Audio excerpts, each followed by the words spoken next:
Hola chicos, ¿cómo están? Esta es la última clase de este lapso en el que vamos a hablar sobre mezclas y cómo separarlas. Si ustedes recuerdan el último tema que vimos, que era disoluciones, hay dos tipos de sistemas. Una mezcla homogénea o disolución, que ya la vimos, y una mezcla heterogénea. En la homogénea, entonces no se pueden distinguir los componentes a simple vista, mientras que la mezcla heterogénea se pueden distinguir sus componentes a simple vista, con microscopio o con microscopio óptico. Entonces, dependiendo de cuáles sean los componentes de esta mezcla, vamos a tener diferentes metodologías para poder separarlas. Esto se llaman técnicas y procedimientos. ¿Y en qué nos vamos a basar? Por ejemplo, en el tamaño de partículas, en la solubilidad de las sustancias que la componen, en la densidad que tiene estas muestras o estas mezclas, en características como magnetismo, si alguno de los componentes tiene un componente magnético, y las temperaturas, por ejemplo, de ebullición.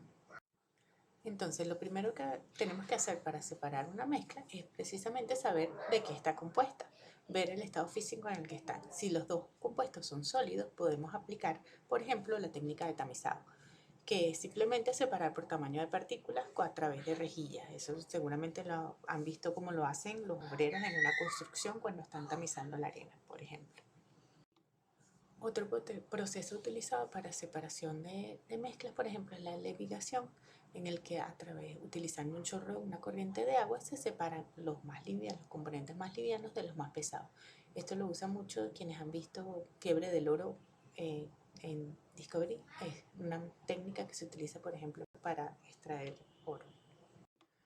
Otra técnica que se puede utilizar cuando quieres separar sólidos que tienen características magnéticas es precisamente utilizar un imán que va a atraer a los compuestos que tienen hierro, acero, níquel, que son magnéticos, y va a dejar en la solución, en la suspensión, aquellos que no tienen esas propiedades.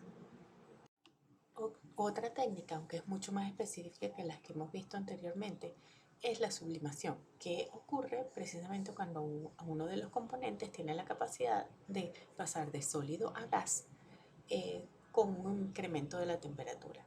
Entonces, este proceso permite obtener el gas y por un proceso reversible de enfriamiento, entonces separas un componente del otro.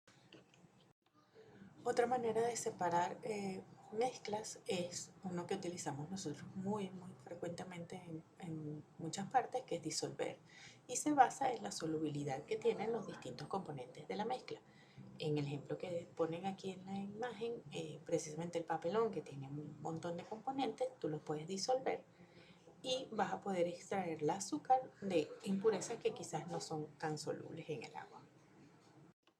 ¿Qué otro proceso hemos visto nosotros claramente para separar mezclas? Por ejemplo, la decantación. Aunque se utiliza mucho en laboratorios especializados, también lo hemos vivido nosotros en la playa. Por ejemplo, cuando vamos al mar, si tomamos agua con agua del mar que tiene arena y la dejamos tranquila un ratito, podemos ver que la arena precipita hasta el fondo, mientras que el agua nos queda en la superficie, en la parte de arriba. Y luego, poco a poco, podríamos invertir el recipiente y extraer el agua y dejar la arena. Ese es un proceso de decantación. A partir de ese proceso de decantación que vimos anteriormente, hay un nivel más sofisticado, que es la centrifugación, que no es más que aplicar un movimiento circular que facilita y agiliza el proceso de decantación. Entonces, los compuestos más pesados van a tender eh, hacia afuera, van a quedar sujetos al envase, mientras que los más livianos se van a quedar hacia arriba. Es exactamente el proceso de decantación, solo que utilizamos para acelerar el proceso una centrífuga. Otro método de separación entonces es la filtración, que puede ser por gravedad, por succión o por pliegue, dependiendo del tipo de filtro que se use. Uno de los ejemplos más claros y más comunes de una filtración, por ejemplo, es precisamente cuando colamos café en las mañanas. La evaporación, por su parte, nos permite separar sólidos solubles en un líquido. ¿Y cómo lo hacemos? Al calentar el líquido a su temperatura de ebullición, entonces este desaparece, se transforma en gas, quedando solo el sólido de la mezcla. Otra técnica que es mucho menos común, pero que también puede utilizarse, es la cristalización del sólido, utilizando distintos métodos como la fusión, la disolución o la sublimación. ¿Cuáles son técnicas, por ejemplo, a escala industrial? Una de las técnicas más utilizadas a escala industrial, por ejemplo, es la destilación, en la que se separan los líquidos utilizando la diferencia en el punto de ebullición de los líquidos. Aplicando calor, entonces, vamos a tener que uno de los líquidos va a llegar a su punto de ebullición y luego, por un proceso de condensado, lo recuperamos. O sea, separamos el más volátil primero, el otro queda en la fase del destilado. Este es un ejemplo de secuenciación para una destilación, dependiendo de de los líquidos que son miscibles. Otro método de separación bastante utilizado a nivel industrial es la cromatografía, en la que se basa precisamente en el desplazamiento diferencial de las sustancias que contienen la mezcla sobre una fase estacionaria a partir de su solubilidad en una fase móvil.